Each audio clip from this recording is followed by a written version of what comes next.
Okay, today we start with a completely new topic because we will deal with analytical modeling of the thermal actions that a manufacturing process can apply. So before arriving to the processes, we have to introduce some basic concepts. So this lecture is about those concepts. So before starting, I just would like to show you a simulation, but in the meanwhile, during this short video that is representing what happens when you are using additive manufacturing for depositing a powder that then is molten thanks to the action of a laser. In general, I would say that we are interested in studying the thermal actions because many of the processes that we see in this course are based on thermal action.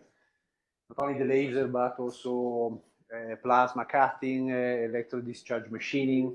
They are all thermal processes. And so what we usually want to do with the models is estimating the temperature in the space.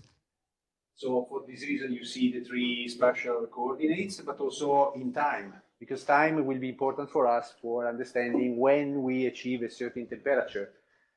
For example, if I am applying a thermal treatment, I would like to overcome the reference temperatures for transforming the lattice of the material. For example, I would like to create austenite in the steel, so I have to overcome a certain limit. So I have to decide for the parameters to apply to the process in order to arrive there. In some other cases, I'm interested in the velocity, the thermal gradient in time. If we go ahead with the example of the thermal treatments, I want to be fast enough for creating martensite, for example. And but also in the case of a cutting action, we are interested in understanding what is the surface that represents the melting temperature, because it means that where the temperature will be higher than the melting temperature, we are really creating a curve, because the material is liquid and it will be blown away by the action of some gases, as it happens in laser. So the reason for studying the map of the temperature in the space is clear. So if I can use the models, I can predict. So for example, I understand how long a certain process will go for obtaining the results. So I can calculate the productivity.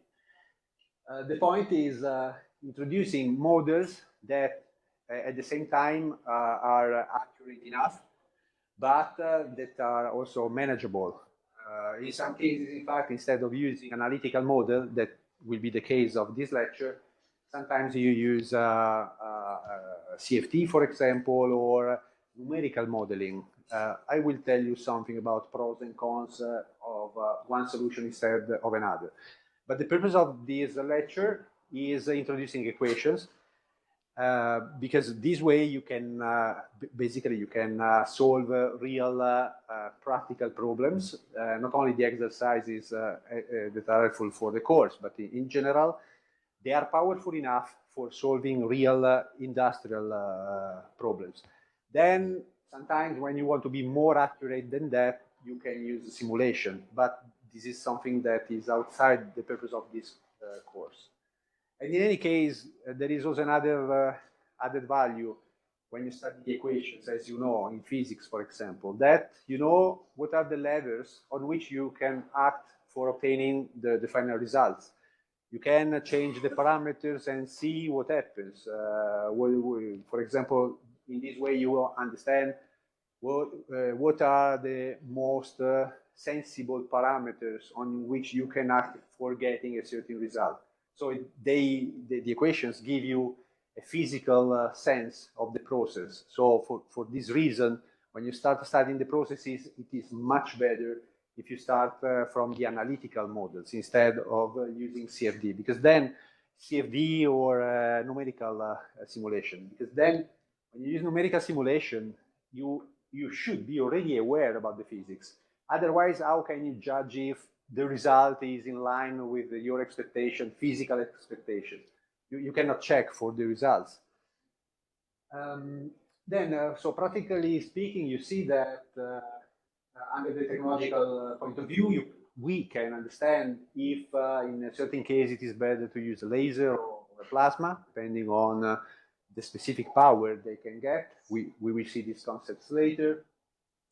For sure, we can select the parameters. One important parameter will be also for the beam technology, the feed rate or the speed. Because the speed, as we have seen already in machining, is related to productivity. So for sure, we want to maximize the speed, also here. And then I told you that we need to know where the isothermal surfaces are in order to understand where I'm really creating a curve. But we can also check for some side effects, some damages.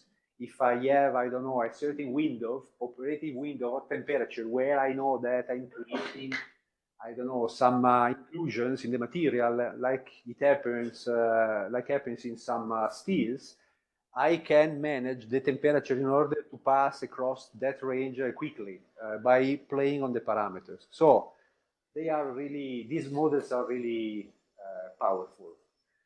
And yeah, then you can answer questions like this, why did it work or not? So it is also a way of understanding the reality. Sometimes you start from the reality and then you try to interpret the reality. So it is always good if you keep together reality and simulation in line and in agreement, because it means that you understand the physics. Once you have validated your models, you can use them for predicting what happens in another field, which is the most powerful application of models. And why analytical solutions? Somehow, I have already said something. You know, in many cases, we can select one instead of the others. You see that what we would like to have is a model that is fast to solve. When you will see the models, maybe at the beginning you do not agree with the fact that they are easy and fast, because they are, let's say, complex at the first time. But you know, reality is much more complex than a model. Every model we will apply is simplified with respect to the reality. In fact, every time we have to say what are the hypotheses.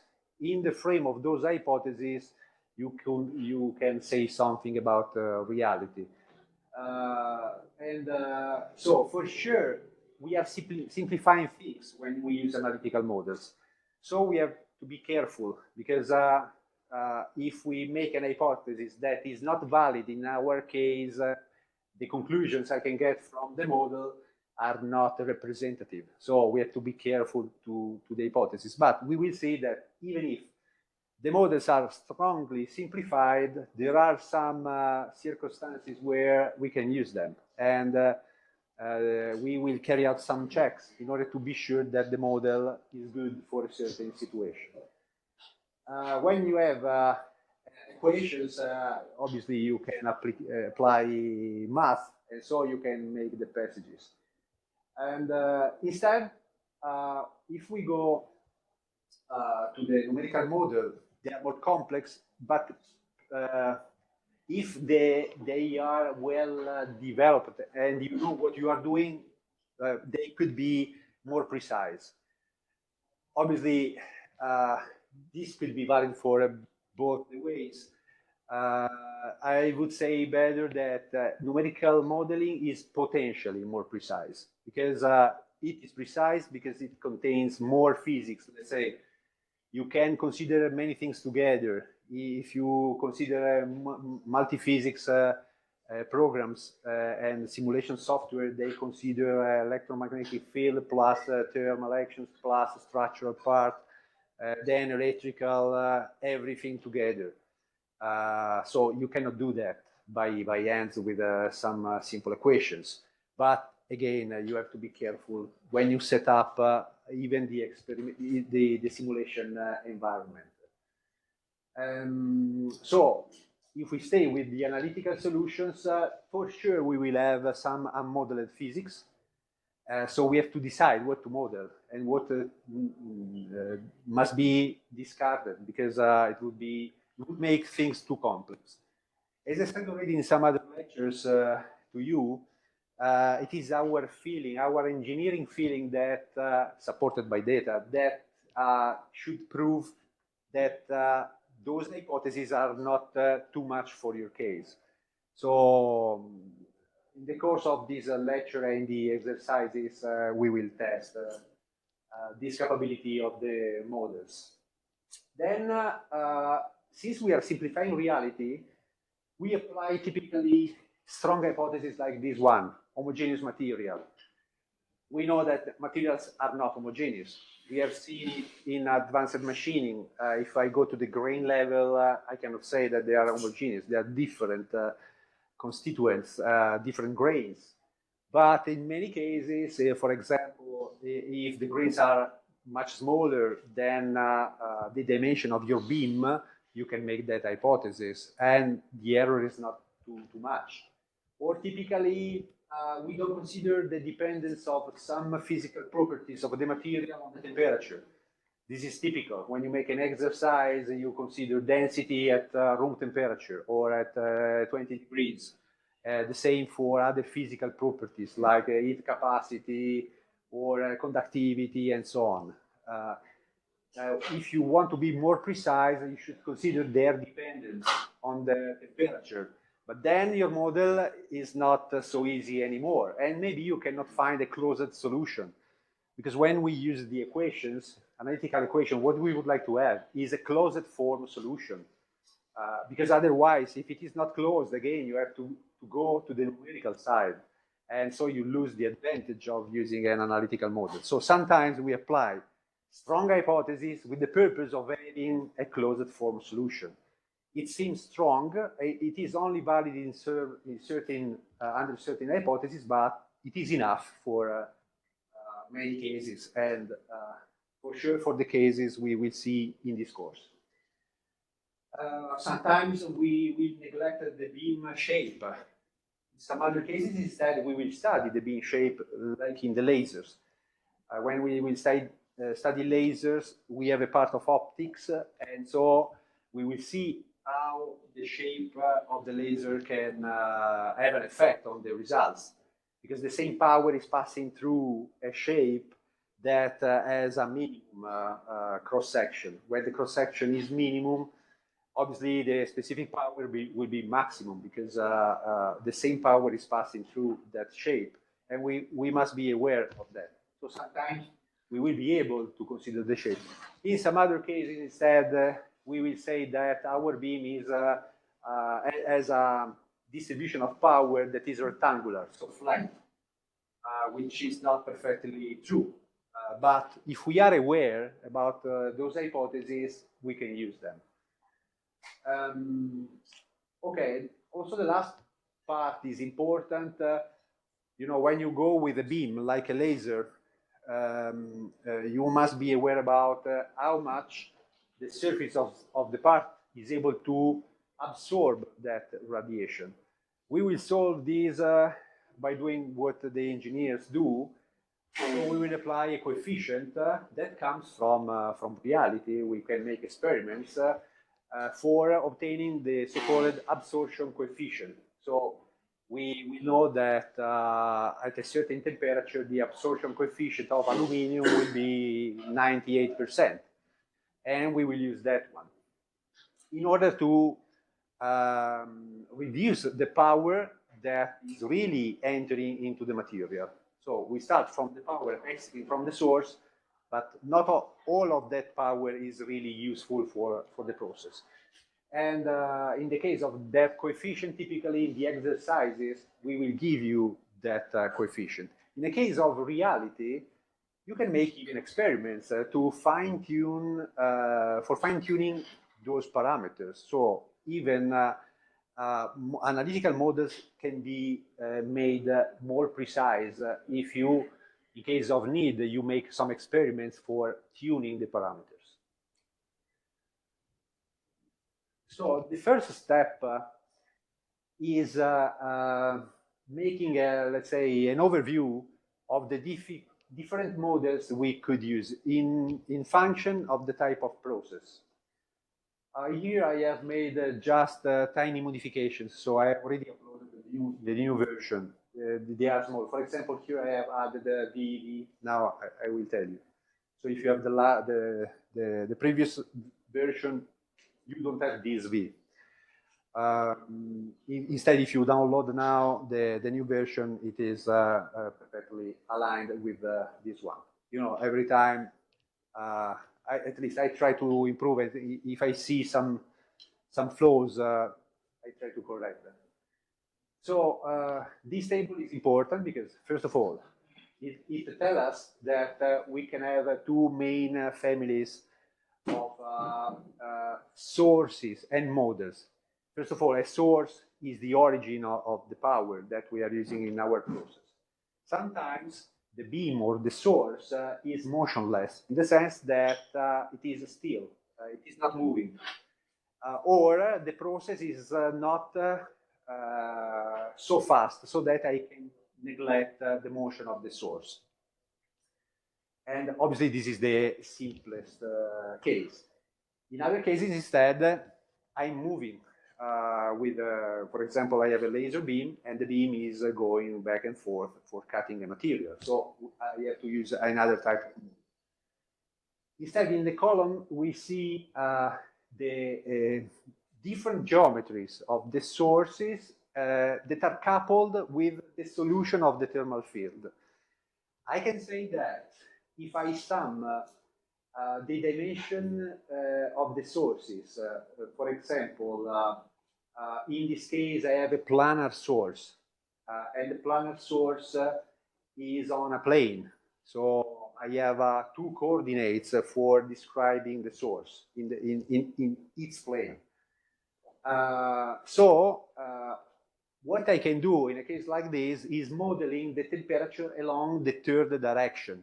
If I sum the two coordinates describing geometrically the source plus the single coordinate that is describing the behavior of the thermal field, what I get is 3. So 3 is the sum of the coordinates. If I move instead in a type of source that is a linear source, which is representing a case of wire EDM, for example, which is really a wire. Or in some cases, a laser beam is like this. It is a beam, so it is a wire. I have one coordinate for describing the geometry of the beam, so just the actual coordinate, right? And so the other two coordinates for getting the sum equal to 3 are describing instead the field I can get.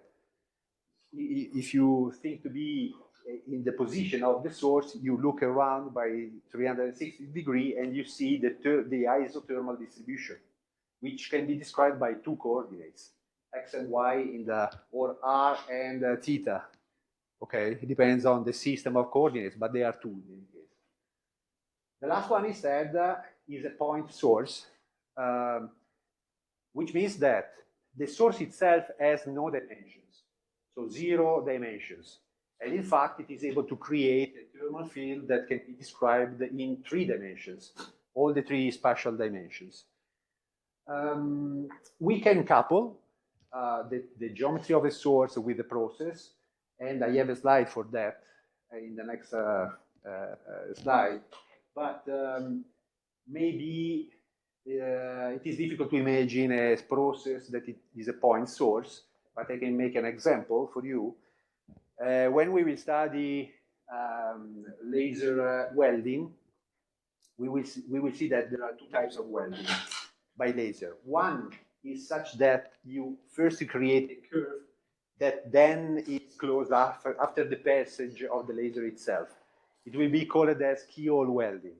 In that case, the best model is this one, because you are passing through the material somehow. Then the two sides will close together for creating the weld.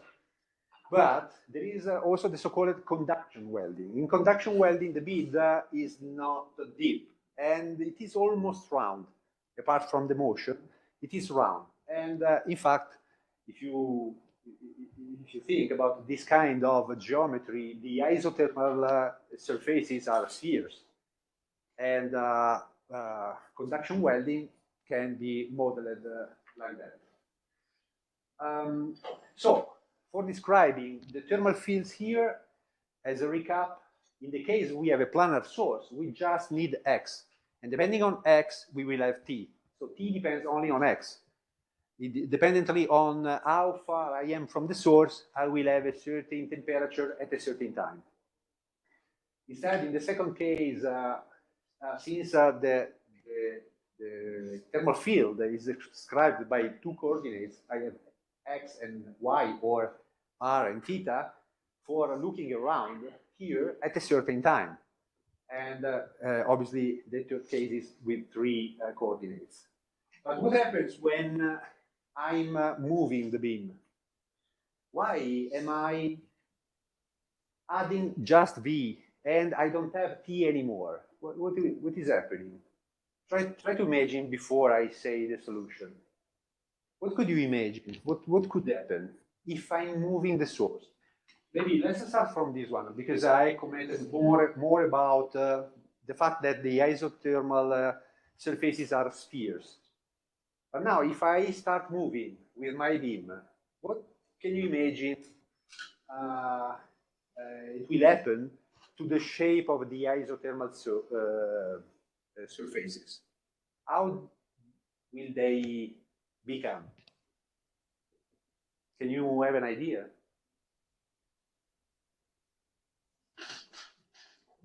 Obviously, I said spheres, but it is a semi-sphere, because on top of the surface, I have air. So it is not exactly a sphere all around. It is like the source is only on top of a surface, and so these semi-spheres are inside the material, not on top of the material, because it makes no sense.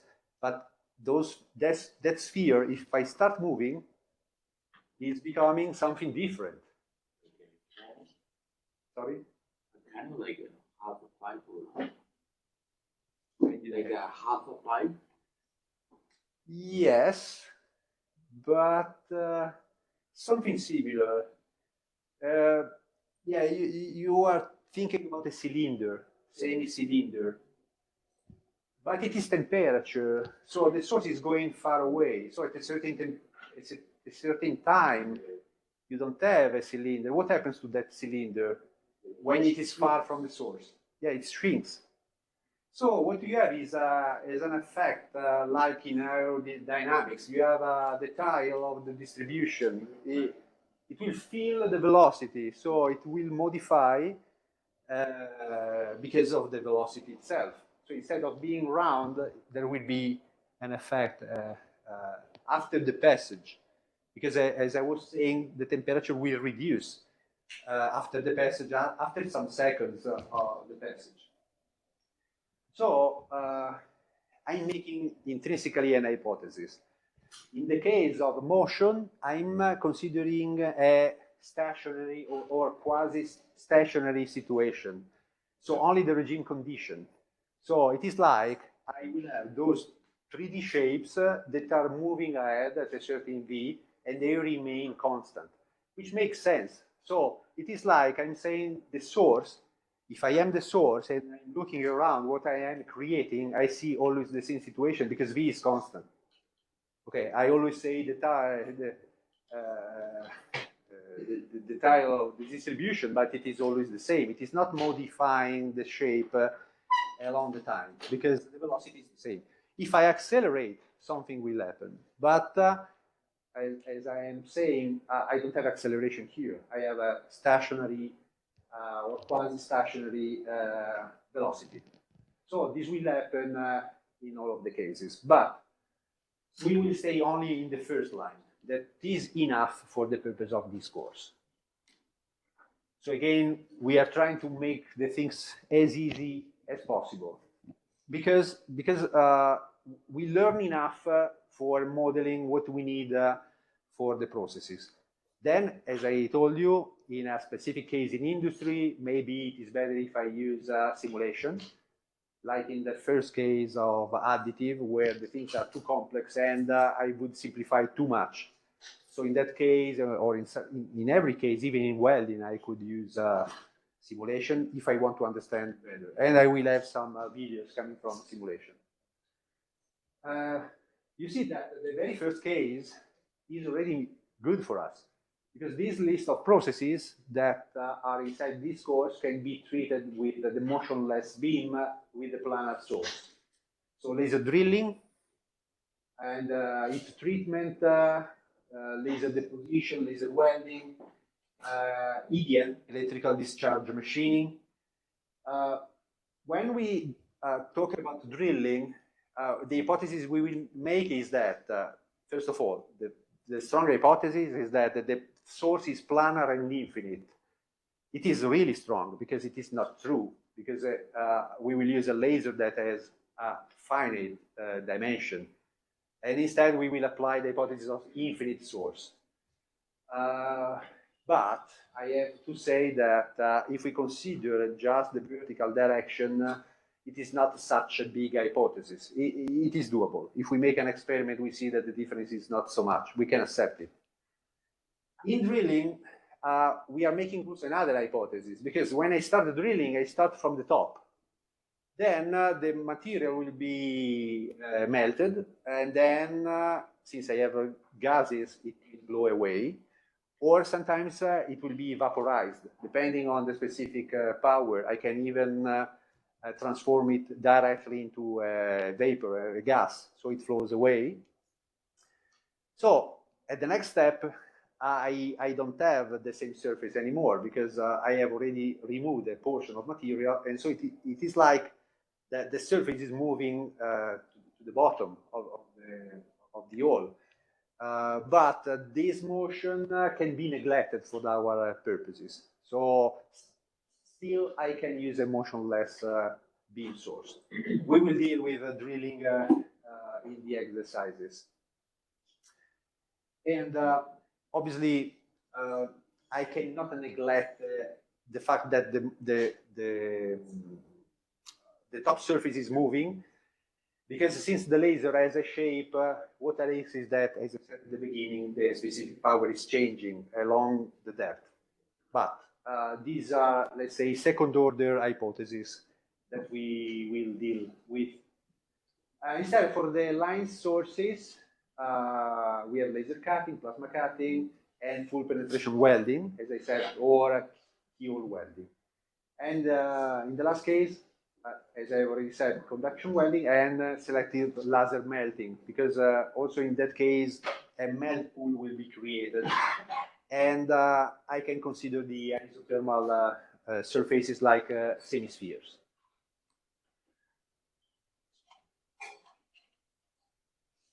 This should be videos, let's see. So in this video, we have a treatment, laser treatment with a diode. This one is just a pointer. The red spot is just a pointer, and instead this one is the spot. We will learn in the laser that we can play on the dimension of the spot. This is a really big one, so the power is not so focused. The big spots are good for covering faster a big surface, which is the case of thermal treatment. Instead, when I want to cut, that spot is not good. I have to focus on a really small area, and in fact, I will prefer a Gaussian distribution of the specific power. But if I consider the thermal treatment as this one, for example, I will neglect the velocity at which the spot is moving ahead. I will be interested in the behavior of the temperature along the z or the x direction, the vertical one. I will neglect the motion because that motion is not so, let's say, effective. It is not distorting so much the behavior. So this is the kind of hypothesis that I will make. Another, in my opinion, good example is the second one, where you know that you should have seen something even in metallurgy.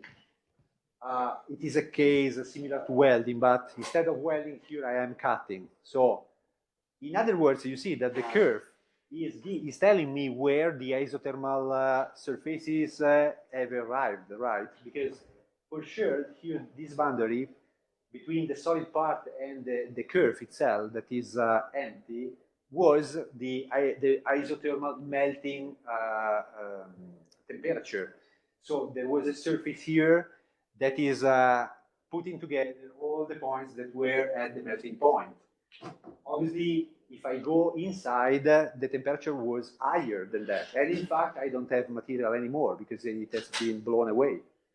Instead, here I see another line because you know that we are applying thermal transformation to the material. In fact, this area is called as heat affected zone. So this material has suffered a certain thermal history, and in fact, the grains have been modified. But if I know my material, I can study also the position of this isothermal boundary between the part of the material that has been somehow spoiled. It has been treated by my cutting action, and the part that instead has remained as it was at the beginning. So I can study all of these things with the models I'm introducing. And then in the last case, which again is a video, this video is representing a welding situation.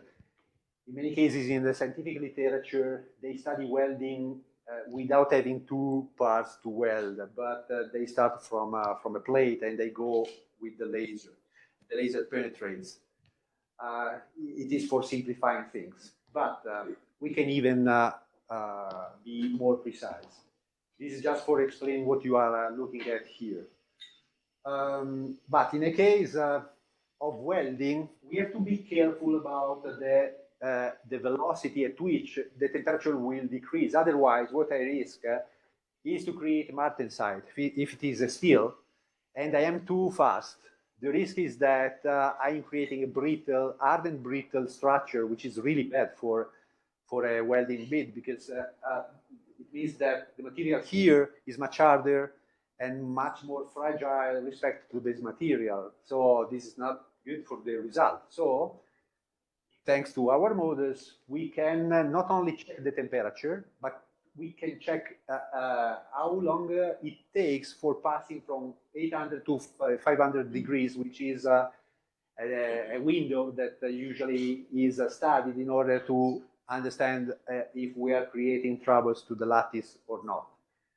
So in all of these cases, what I'm saying is that thanks to simplified models, we can answer to all of these questions.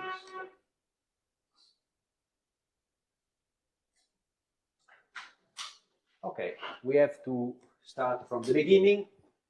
And the beginning is about the ways we have for transferring heat. You have heard about these, let's say, things in many courses, even in the secondary school or primary school. So let's make just a recap. And my recap is for underlining what we need in terms of manufacturing. So conduction. Conduction needs the existence of a matter. So conduction exists because the material itself is transferring the heat. It is in the first place for a couple of reasons. One is that it is, when it exists, usually it is the most effective one. And for sure for us, I confirm that conduction is the most important one. Also because we are dealing with pieces of metal massive pieces sometimes, and the mass is important for conduction. The mass helps in decreasing the temperature. Okay, we said something like that even in machining, when I said that the heat of coming from the machining operations on a titanium will stay on the tool. I'm talking again about conduction. In fact, the tool and the tool holder must conduct the heat very well so that the heat is spread away and the temperature decreases. If I'm not able to let the heat flow away, the temperature will remain high, and this is detrimental for the tool in machining. Conduction needs, so mass, moreover, it needs a difference in temperature. So really simple. If I have a T1 that is bigger than T2, I will have a flow of heat that will be defined better in physical terms in the next slides, that will go to that side. So it is a natural behavior. Convection. In the case of convection, I have a fluid. So for example, I have a plate here that has a certain temperature at the surface, and I have air or water or on top of the plate. So if I have the temperature at infinite distance of air, so T infinite, that is smaller than the temperature at the surface of the plate, I will have now I use the right term because here there was a generic error. Now I'm talking about Q second, and in a while I will define it. But in physical terms, this is called as a flux. So it is a specific power, but I have the definition. It's just for giving the right name from the beginning. But again, this flux is going to that direction because the plate is hotter than the air. So some heat is flowing out. Okay. We will see that the signs will be something to be careful at, otherwise we make some mistakes. In any case, in the case of convection, the fact that the mass of the fluid is flowing will take together with it the heat itself. So like, you know, when you use water for cooling down everything, we know the water is keeping the heat and it is flowing away. Then there are this is called as advection. But apart from the transportation of heat, thanks to the fact that the mass of the fluid is moving, there will be some motion inside that are overlapped to this main stream of heat. In terms of manufacturing, we could consider convection when dealing with cutting, for example, because we will have a slab of material, and when we consider the increase of temperature inside the material, for sure we use conduction. Where could we have convection? At the two sides, because that slab of material is in contact with air at the top and even at the bottom. So I could use convection there as a kind of, not a kind, but a real boundary condition, okay? In reality, since convection is not so effective in transferring heat with respect to conduction, we will neglect it. So this is a good news for us. So we are simplifying our life a lot by doing this way. When dealing with the planar source, that is the purpose of this lecture, we will see that in reality we apply even another hypothesis, which is that for us, in the frame of this course, and even in industry, we could say that the thickness usually is big enough to say that the thermal signal cannot even achieve the second, let's say, the bottom surface, so that we are safe. We don't have even to say that we are neglecting convection, because what we will say is even stronger. We say that the temperature at the bottom will remain the same all along our operation, our treatment. It will remain at an environmental temperature. And again, I underline every time. Otherwise, you think that our models are not so good. I can tell you that their approximation is good enough, at least for the first approach to a process, which is the object of this course. But even later, you can still use these equations for understanding quickly what is happening. Then, if you want to be more precise, you can overcomplicate the analytic method, or you have to use simulation. The last one is radiation. It is the last one because in the frame of this course, but in general, is not so effective. Obviously, you can find a list of, let's say, counterexamples. Because, you know, if you are close to, I don't know, hot steel at 1,600 degrees, it is difficult to say that radiation is not effective. There is to be burned out just for the radiation, without any convection, without any conduction.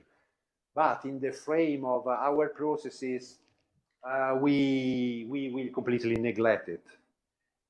You know, radiation is the one coming from the sun. We cannot say that we can neglect it, right? We are alive because of radiation. Radiation doesn't need any flow of material. In fact, it passes through the empty space without any mass around. So it is just produced by the fact that I have a body here with a temperature that is higher, and then electromagnetic waves will conduct the heat to the other side. So at the end of this story, we say with conduction. I will cite convection for citing different types of boundary conditions, but it is rare that we will consider it. So let's talk about the quantities, physical quantities. So the first one is Q, and Q is heat or energy. In fact, you see that the unit is joule or joule. The second one is Q first. Q first is a power, so watts, and in fact it is joule or joule per second. So sometimes it is called also heat flow. In fact, heat flow, the word itself is saying that the heat is flowing. So what I'm trying to represent in this case is a power. Okay, heat power. Okay, so the amount of energy that passes from one substance to another per unit of time in a given direction. But I'm not saying anything about the surface, the amplitude of the surface. I'm just saying that a certain heat is passing through a boundary in the unit of time. Then, now I can also do the next step, which is declaring Q second, which is this time heat flux. So it is not a flow, but it is a flux. As you can read here, these are physical terms. And you see that it is a density. In fact, we can call it as heat flow density, because heat flow was a power, right? And if I divide by the area, it becomes an heat flow density. So the word density means that we are spreading that power on a surface, on a certain amount of surface. Why Q second is so important for us? In general, for the heat conduction, but especially for us, it is important because if I have a laser source or a plasma source or an EDM source, for sure I can calculate the power. Sometimes it is even on the data sheet of the source itself. I know that a certain laser has a certain power, but then I have to select the lenses in order to focus that power on a bigger or smaller area. And depending on that, I will have a different Q second, and so a different behavior of the process. So I can calculate it in reality. So Q second will be for us the most important one. So this was the same drawing we had at the beginning. Now what I would like to do is writing an equation that is describing this behavior. you have seen it already. This is the Fourier law that is expressing something really, let's say, natural, really trivial. So obviously Fourier has already invented it, but if we discuss here and if we try to put an equation describing the nature, probably we would come to something similar without knowing it. Why? Because first of all, here I have a system of coordinates, and I stress the fact that x is going to the right. So positive x is to the right. Then I'm placing the values of the temperatures like this. I have a wall here at T1. And when I go inside my material, that is the red one, the temperature is decreasing. So by nature, we know that the flux will go to the right. Is it okay? So from higher temperatures to lower temperatures. Let's represent the variation of the temperature with a derivative or a gradient in the x direction. So I'm talking about this thing. So I'm doing the derivative of temperature respect to x. I'm deriving, I'm calculating the derivative going to the right according to the direction of x. Okay? But if I calculate the derivative of this behavior, it is negative, right? Because if I go to the right, according to positive x, it is decreasing. So the derivative is negative. But I know that nature tells me that the flux is going exactly to the right. So for this reason, I have to put a minus here. Okay, I'm just commenting the reality. I'm not inventing anything. I'm just writing something that represents reality. Here I use a versor just for transforming this equation in a vector. So Q second has an arrow here because it is an X flux that has a certain modulus, but it has also a direction and verse. So it is a vector. And it is going consistently with the positive direction of the versor, because we calculated the derivative according to that direction.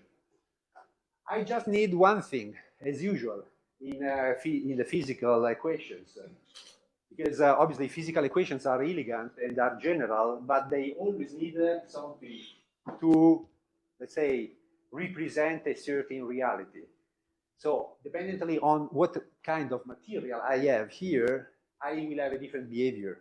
I'm talking about conductivity. That K is conductivity. The flux is what over squared meters. So if I calculate the units of the thermal conductivity, what I have is watts. Here I have watts over squared meters. Here this is a length, so it goes on top. So I simplify 1 meter that is below. In fact, I just have 1 now. And then I have the temperature that is in the second member at the numerator, and it goes down for calculating K. So these are the units. Watts over meters and Kelvin degrees. Be careful, because you could also find the units in terms of Celsius degrees. Do you think that I have to change the value or not? If I express K in terms of watts over meters Kelvin or watts over meters Celsius or not? What do you think? Do they have the same value? They are the same, because the amplitude of both Celsius degrees and Kelvin degrees is the same. It is only a matter of offset, but we don't care about offset here. We are just taking care about the deltas, the differences. So no problem. You can even find Celsius degrees. Okay, and this one is the gradient. Now, I can do this along every direction. And so in general, instead of writing just x, I can write n, where n is x, y, or z. I can even introduce a nabla here for representing this thing. If I write this compact version of the Fourier law, what I mean is the sum of all the three components of the gradient along the three directions. This is for the Cartesian coordinates, and in the frame of this course, we only use Cartesian coordinates because they are good for us. Typically, we are considering slab of materials, and we are not forced to use the other ones that are typically the cylindrical ones, where we should derive these gradients in a different way. You have seen something similar in physics in previous courses. We are changing the coordinates because in a case of cylindrical coordinates, we are taking care about the z, which is the position along the actual coordinate, and then the distance from the axis, which is r, and then the angle. And then spherical, where instead we are at the center here, and we describe the position of a point with the radius and two angles. So for this reason, they are different because they are expressed in different coordinate systems, but they are always saying the same behavior about the material. Yeah, maybe it is good to just to comment about this. Obviously, if I have a vector that is representing the flux, it is always perpendicular to the isothermal distribution. In other words, if the heat is going in this direction, there are no reasons for having a variation of temperature that is perpendicular, right? All the points that are on a plane that is perpendicular to the vector are feeling the same situation. There is no gradient, because I'm saying that the only gradient is perpendicular. So for this reason, Q second is always perpendicular to the isothermal distribution. The isothermal surface. Okay, the conduction, we have already commented about the units. And if you look at this table and graph, you see that it can change a lot because these are logarithmic axes. So here it is 0.01 carbon dioxide. That is not conducting so much, and here we have silver that is 1,000. So orders, 5 orders of magnitude of difference in the conductivity. So obviously these play a big role. And so you see some substances here: zinc, aluminum, which is a good conductivity, nickel, which is not so good, 10. When I talked about stainless steel or Inconel, where there is a lot of nickel, but nickel is 10 and aluminum is 100, so aluminum conducts 10 times more. Okay, so it is easy to find the big differences. In fact, here you see that starting from here we have insulation systems. So they do not conduct anymore, but we use them for insulating. And another thing here is that they vary depending on temperature. But as I said, we will neglect this behavior because it makes the things too complex. But in general, we shouldn't neglect because at the temperature of 300 Kelvin respect to 100, aluminum has a much lower conductivity, 100, let's say 150, and here it is maybe 30. So it is a huge difference. We must be aware about that, but in our calculations, we will consider it as a constant. Maybe what we can do is that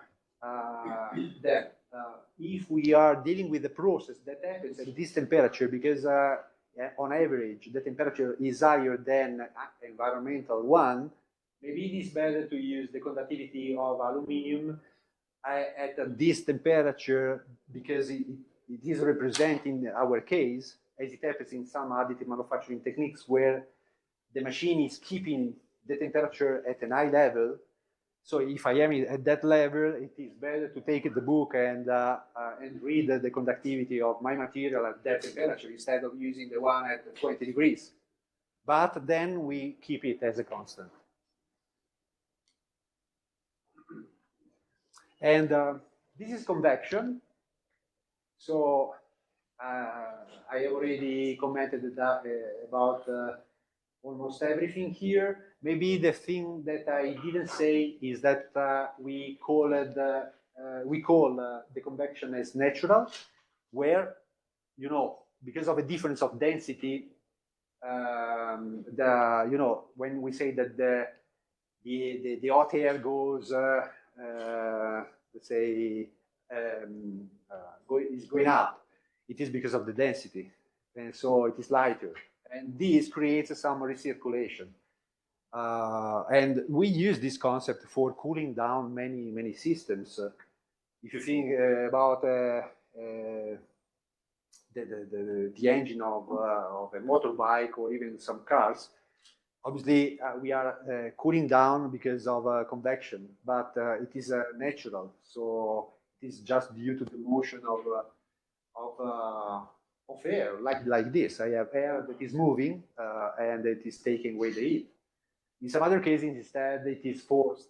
So there is something that is causing the convection.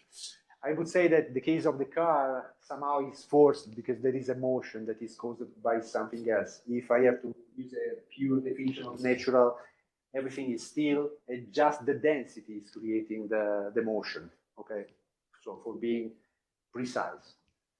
And how to express Q-second in this case, you see that it is, I would say, relatively simple in the sense that, as always, we have a difference in temperature that is the cause of a heat transfer, always.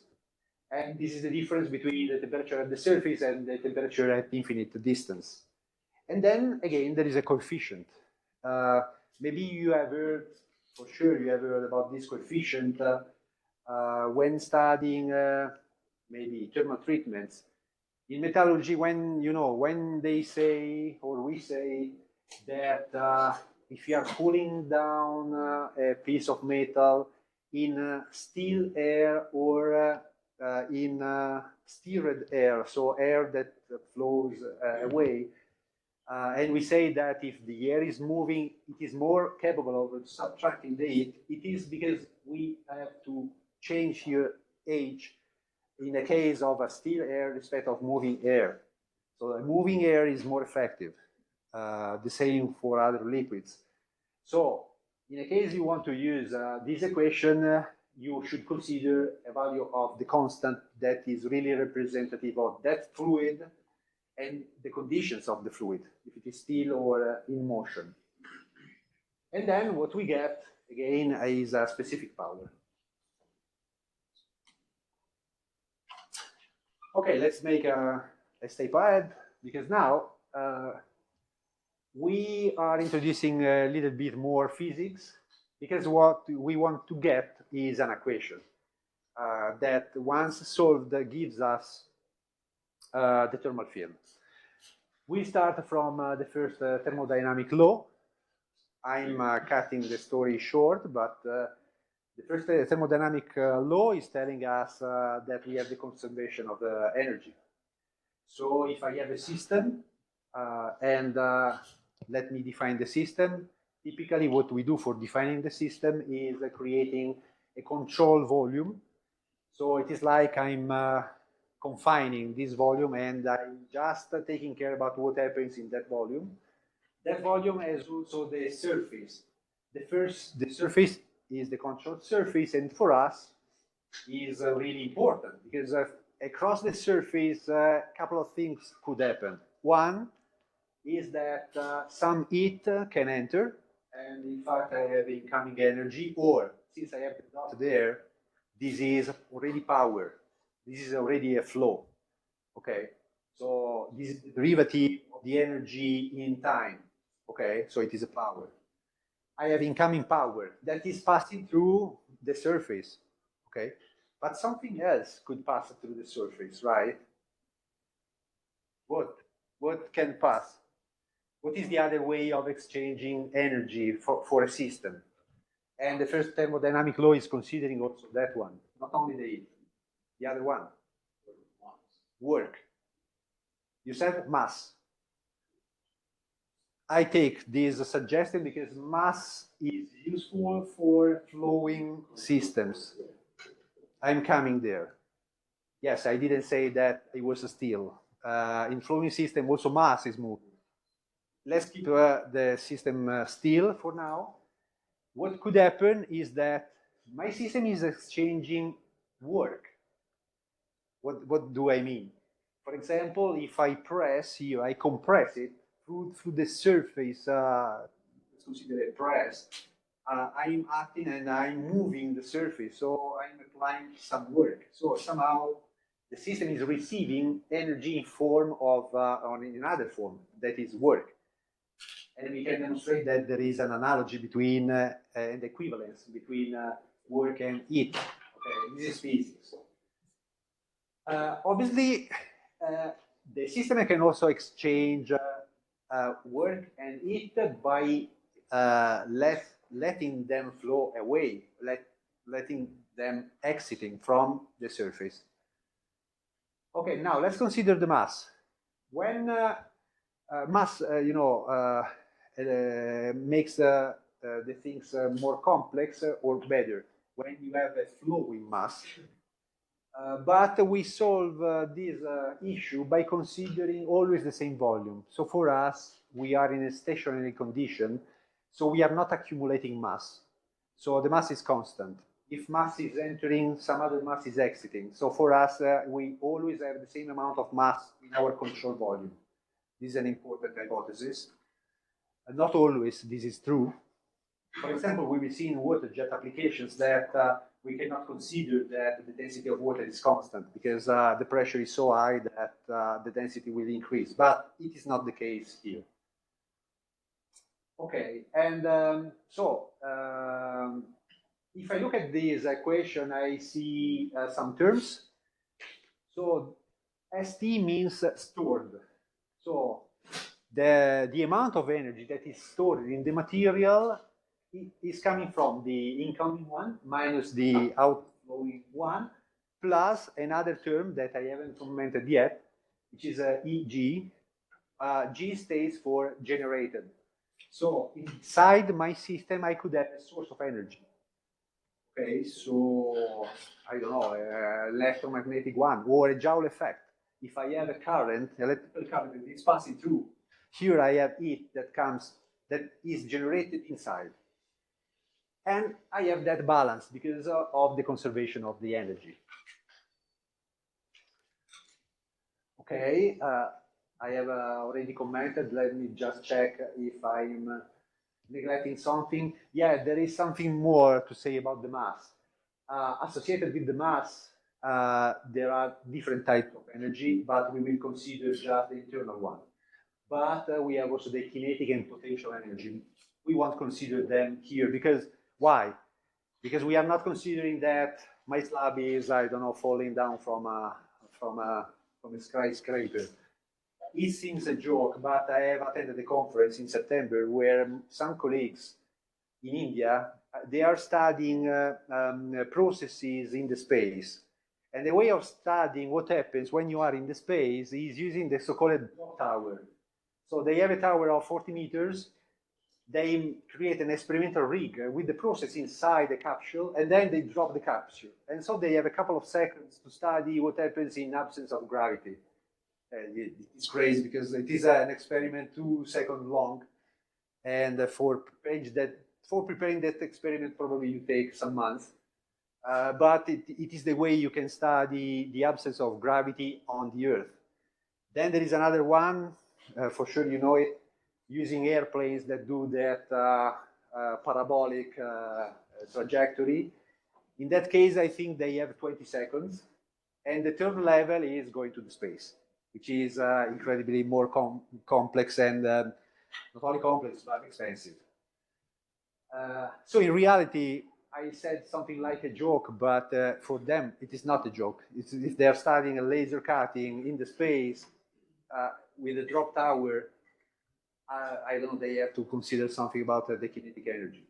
Everything is relative inside the capsule, but you know, in physics and in general, we have to be careful about what we are neglecting. For sure, when cutting on the Earth, we are not considering that our slab is moving away. It is there, so no kinetic energy, no potential energy, so we neglect it. It has potential energy, but not consider that it drops down. I don't care, at least. Okay, and regarding the generated one, I didn't cite exothermic reaction. We could have also, for example, oxidation. And we will use this in, again, laser cutting, assisted by oxygen. When doing so, we are increasing the heat. But we have to consider it as a generated source only if it is generated inside the material. If we are generating by oxidation some energy, but from outside, it is another source of incoming energy. It is not a generated one. Now, we are for sure interested in the stored energy. And as I said, we are already neglecting potential energy and kinetic energy. So for this reason, you see the red cross. So we have just one term. That is the internal energy. U point is the internal energy, which is the sensible one. With sensible one, we define the energy that comes from the motion of the particles. Think about a gas, a perfect gas. In physics, you start from there. And you know that depending on the temperature, the particles are moving back and forth. And for this reason, we can say that the temperature is an index of the energy that is inside of the gas. So this is the sensible part. Then we could consider the latent heat.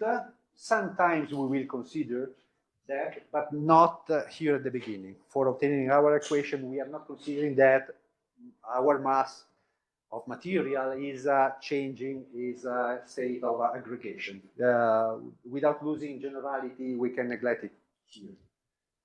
In the reality, when we have a change of phase, we have to take that energy into account because sometimes it is very relevant.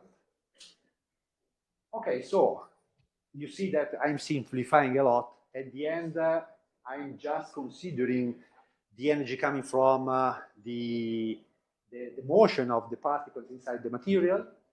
And now I'm expressing it thanks to some physical constants representing the behavior of the material itself. In fact, we see that we have the specific heat. What is it? What is the specific heat? First of all, the P stands for constant pressure, which is used for, do you remember it from physics? Because you know we could have CP or CV. CP is used for what kind of aggregation state? Constant pressure. Yeah, constant pressure. This is the meaning. But for what, in what situation do we prefer for a certain material to use CP instead of CV? Sorry? Solid. You said solid? No. I have, sorry, what did you say?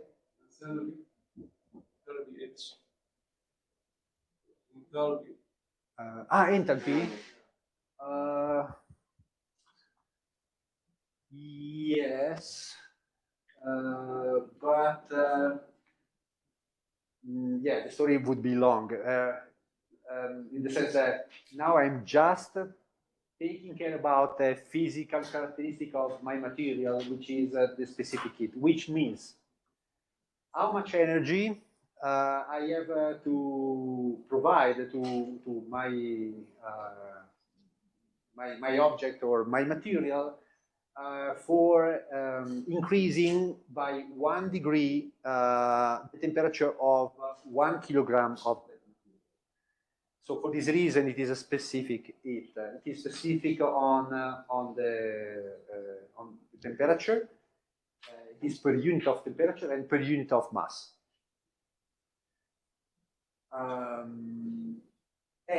In fact, if we look at this equation, what we are doing is, yes, I didn't answer, or you didn't answer to my question, CP or CV. CP is for solids. CV is for liquids and gases. Okay. And since we are considering a solid, which is our usual slab of material, we stay with a CP. And then, if you look at the operation that we are doing here, we are just multiplying CP for rho and the volume. Okay, dx times dy, the z is a volume. This is a small volume. Multiplied by rho is a mass, so that we are simplifying the mass. So we have given the mass to the specific heat. And then we give also the delta of temperature. So what we know from this operation at the numerator is the amount of energy we have to give to that mass to increase the temperature of delta T. Okay. Then we divide by the time, because this must be a power. Otherwise, if I consider just the numerator is an energy, according to the units. But I need to consider the power for entering in my equation, because you see the dot everywhere, so I need power. Okay, so at the end of this description, I'm simplifying a lot, because at the end, the first thermodynamical law for us, for our purpose, is just this: incoming energy minus outcoming energy is equal to the stored energy. We make some assumptions. Everything is homogeneous, no mass movements, so here we are still. No heat sources inside, in fact you don't see the EG component, and no phase changes, as I said. So everything is quiet here. We consider a portion of material, and as usual, as we do in structural mechanics, we are considering a small cube of material. If I look at the x-axis, I have an incoming flux. If I multiply the incoming flux times the surface, what I have is a power, okay? Because the flux is power divided by an area. If I multiply by the area, I have the incoming power. Then, along this axis, I can apply a Fourier law, for example. In any case, what I can consider here is that there will be a small difference from the incoming power and the outcoming power, and this is expressed by the fact that we are looking at q second and x plus dx. The same for the other axis. So, the stored energy is as usual. Here I have written the incoming energy, as I said, energy per unit of time, so power, so q second times the 2 dimensions of the flat surface across which q second x is passing, and I have just written here the outflowing one according to the drawing I have made. So instead of q second x, I have q second x plus dx. But then they are multiplied by the same area, okay, because it is a cube, okay? Then what I do is saying that I can substitute this expression, as I said, with a Taylor series. So I take the value q second x that existed from the beginning in the first phase, and I consider that I will have a small deviation represented by this term, because I am calculating the derivative along the x direction multiplied by the x. So this is correctly representing the situation at the exit. I do this for all the 3 components.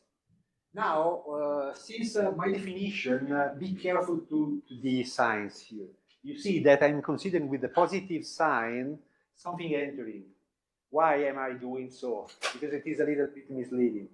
But I'm doing so because my point of view is the one of the material.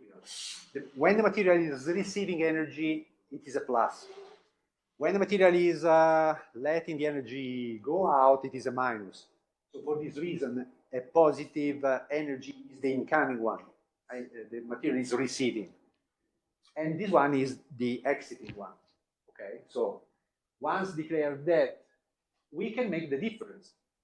I should make a difference between this member and this member. Let's try to imagine what is happening, because instead of this term, I'm considering this term. What I'm doing is collecting the terms related to the volume, the x, the y, and the z outside. If I do so, I have to subtract. I have the positive term here, but then I have to subtract this one, so they are neglected, they simplify, and then I have minus this one, right? Minus this one that has the x, but then I have to multiply by the y and the z. So at the end, I have all the three derivatives of the space. So I will have these three derivatives in all the three components. In fact, you see that they disappeared here. I simplify everything. Once they are collected together, I remove them. Okay? And because I have them also here, also in the second member. Okay, so for this reason, you don't see them here. I repeat, because I have the x here multiplied by the y and the z. So all the three components. But I have a minus, I said, because I am subtracting the exiting energy. So why don't I have the minus here? Because now I'm entering here in this derivative, and I apply the Fourier law that had a minus. When I expressed the q second x, if you go back to the slides, there was minus k dt on the x, right? So since I had a minus there and I have a minus here, they become a plus, and I don't have any sign here. And what I have written here is exactly this term, but inside the q second, I have written here the Fourier law. So k times d dt on the x. The same for the other two directions. Okay. And now,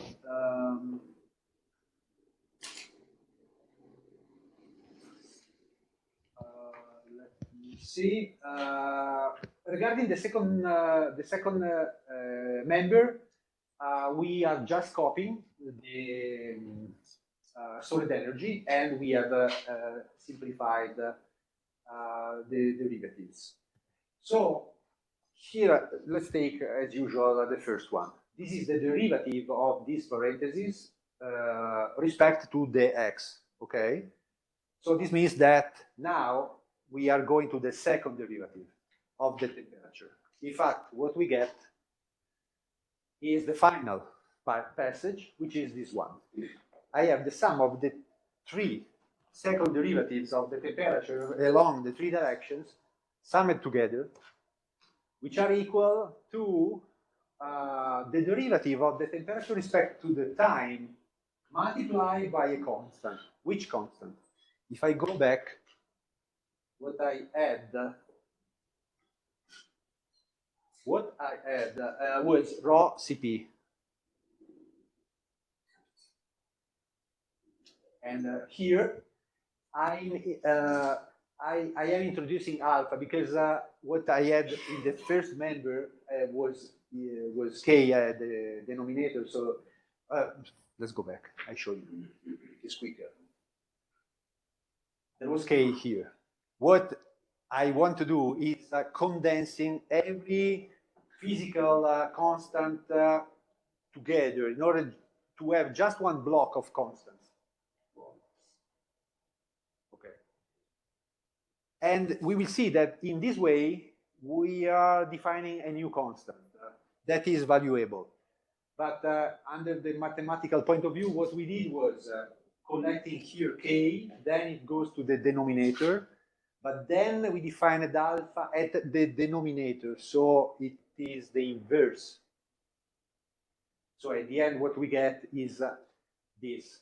If I substitute it there, you know that k goes at the denominator and rho Cp they go up consistently with the mass.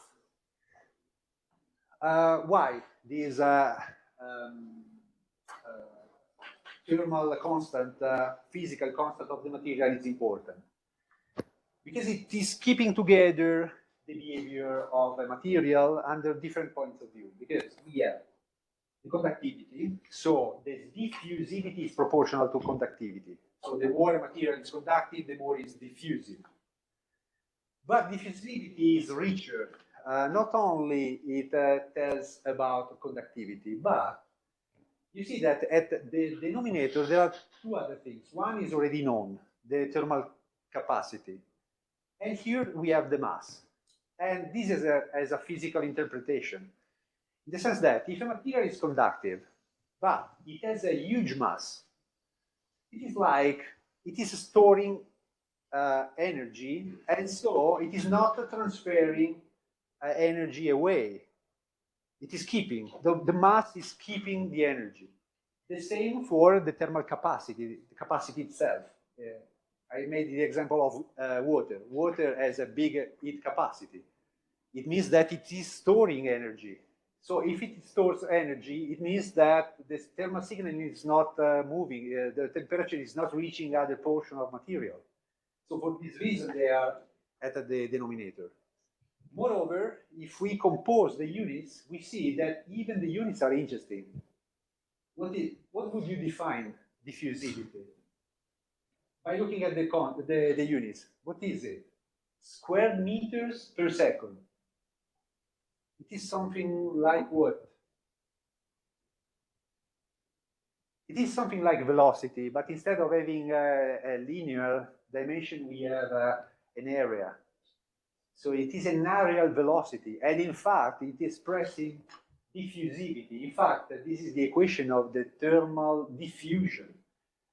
But this is even stronger because this equation is also able to represent other types of diffusion, like chemical diffusion, or like the diffusion of atoms when you make a thermal treatment. So diffusion phenomena are all representable with this kind of equation. So it is powerful. When it happens like this in physics, you know it is a valuable thing because you are expressing, you are synthesizing different behavior with just one equation. It is really, let's say, synthetic and successful. In the case of a thermal processes, we need to put here alpha. In the case of chemical processes, there will be another constant. In the case of the diffusion of atoms, again, another one. But the equation is always the same. And again, we can have a table, and I underlined that, for example, let's take, I'm just looking at the differences in the values.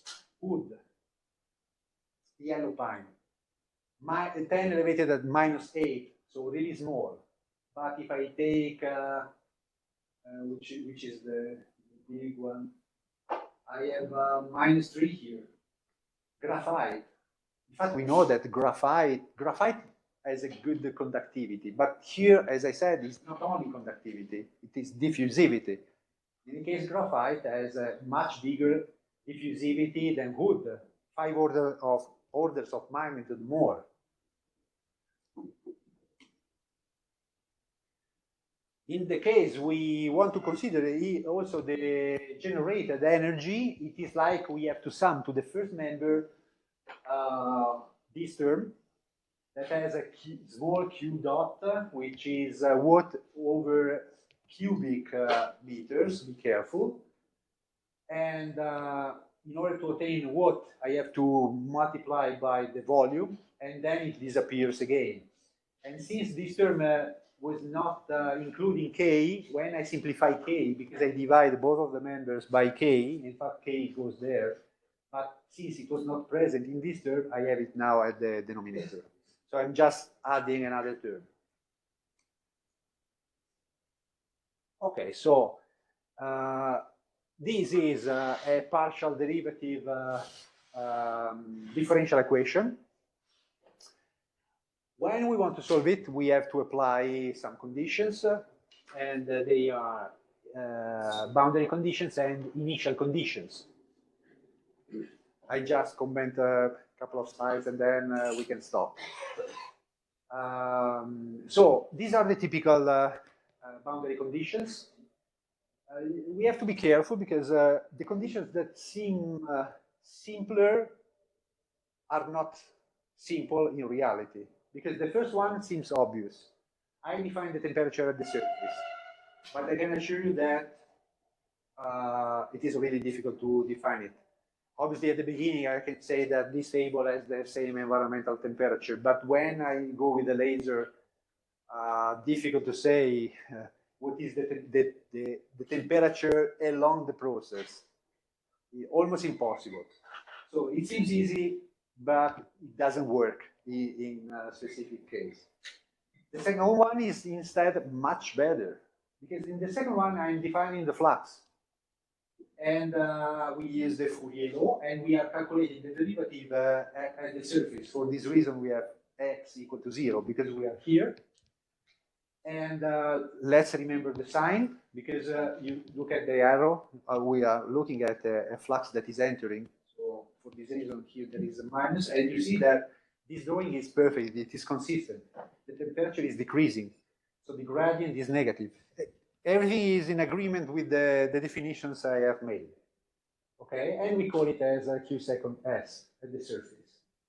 This one is much better because if you look at the data sheet of a laser source or a plasma source, but the laser is even better because they declare the power.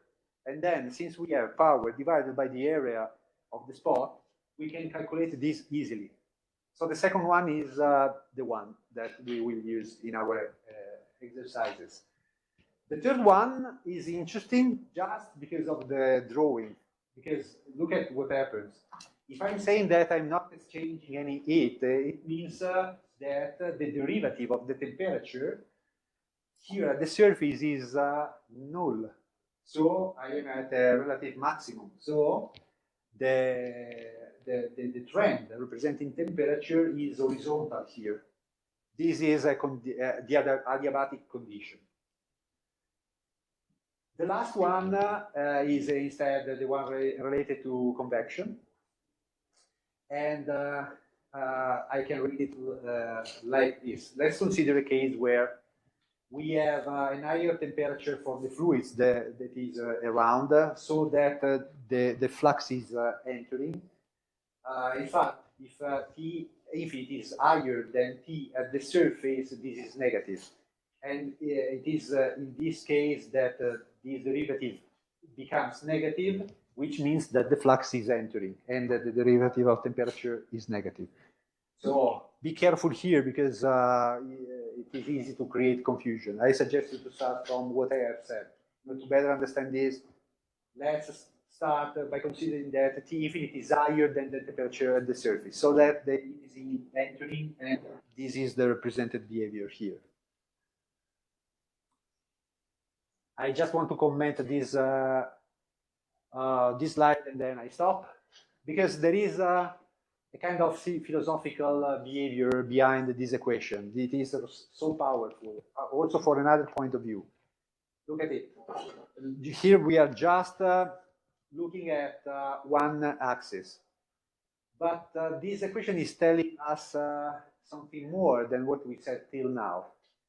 You see that it puts together two gradients, two types of gradients, the spatial gradients, by definition, with the behavior of the temperature in time.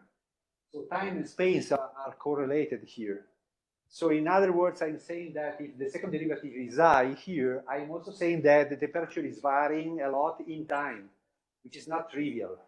So if it is changing a lot, or the second derivative is high in the space, I have a strong derivative in time. Again, not trivial. So, and I comment, if I look at a situation where I have two materials, so the blue, light blue and pink here, with the interface in the middle, I could have the description of the temperature like this. I have changed a little bit this slide with respect to the previous one. And so this is temperature. If I do the derivative, what I get is this function, right? In fact, look at the behavior on the left. The derivative here should be positive, but since I am putting here the flux is minus. So when the derivative is positive, the flux is negative. When the derivative of the temperature is negative, the flux is positive. In fact, you see that we are passing across the x-axis here, where the temperature is maximum. So this is just coming from mathematics. But what does it mean? I have put here some errors, because when the flux is negative, it means that the heat is going in that direction, right? Because positive x is here. But the flux is a q seconds, so it is a vector. And if it is negative, it is going there. If it is positive, it is going here. Instead, here the flux is going to the right. And again, here, where the flux is negative, it is going to the left. I'm not, let's say, making an example of real physics behind this. I'm just interpreting the graphs. The graphs are telling me so. When I do the second step, I'm making the second derivative of this one. You know, the second derivative is the concavity. Okay. The concavity here is negative. Okay. Till where? I have here. Till, just in order to make the things even more complex, to the flex. The flex in terms of mathematical application. This is a flex, it is a change of concavity. And in fact, you see that the concavity is a negative here and it becomes positive here. So in other words, when I look at the final equation, I can say that where the concavity is positive and I look at a point, for example here, I select a point at a certain x. Since I see that the concavity is positive, and what I can say is that the derivative in time of the temperature in this position is I. So the content is, again, not trivial. Okay, then you can check, but this is the information we can get. We don't need such an amount of information. What we will do instead will be to find the solution of the partial derivative equation by applying the correct boundary conditions and initial conditions, and then we will use the solution in our exercises. But I wanted to underline how this, let's say, theory is powerful. Okay, I think that for today it is enough. The last slide of this first part is just for the units of the standard system. Okay, we go ahead tomorrow. Now we make a pause, and then my colleague is coming for the exam simulation. I suggest you to attend, because you can see how the exams are in reality. So it is up to you, but I strongly suggest you to see. At least you cannot say that you don't know how the exam is organized. Okay, you are not allowed to write in the comments. Okay, yeah, this is just a joke, but you know that the comments of the course are really important. And I like that the rules are clear. So for this reason, we have organized also the exam simulation.